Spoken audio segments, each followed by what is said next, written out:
نوجوانوں، میں آپ سے مخاطب ہوں، او میرے بھائیوں، او میرے ہم سفر ساتھیوں، او شیخ الہند کے وارثوں، او حضرت نانوتوی کے وارثوں، او حضرت لاہوری درخواستی بنوری کے وارثوں، او حضرت مفتی شفیع کے وارثوں، او حضرت شیخ سلیم اللہ کے وارثوں، او مفتی محمود کے وارثوں، او خالد محمود زمروں کے وارثوں، میں آپ سے مخاطب ہوں، کیا اس کو مدینے کی ریاست کہا جاتا ہے کہ منظر تو محفوظ ہے، مسجد کو گرانے کے حکم سپریم کورٹ دیتی ہے؟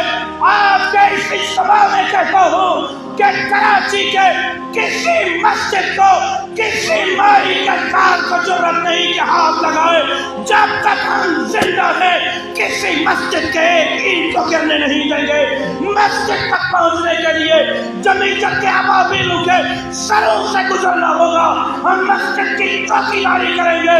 اگر مسجد سلامت نہیں رہی تو تمہارے عہدے بھی سلامت نہیں رہیں گے، تمہارے دفتر بھی سلامت نہیں رہیں گے۔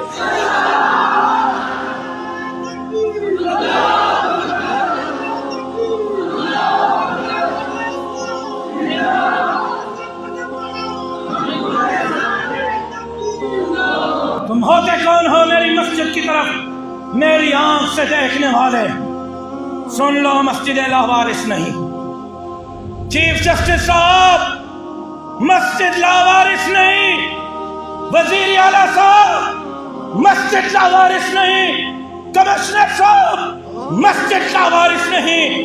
اگر تمہارے اندر جرت ہے، اگر تم نے مائی کا دودھ پیا ہے، آؤ مسجد کو گرا کے دکھاؤ، دیکھتے ہیں تم کیسے مسجد گراتے ہو۔ ہم مسجد کی چوکیداری کریں گے۔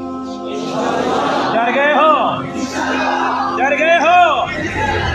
ہم مسجد کی چوکیداری کریں گے، ہم مسجدوں کو گرنے نہیں دیں گے۔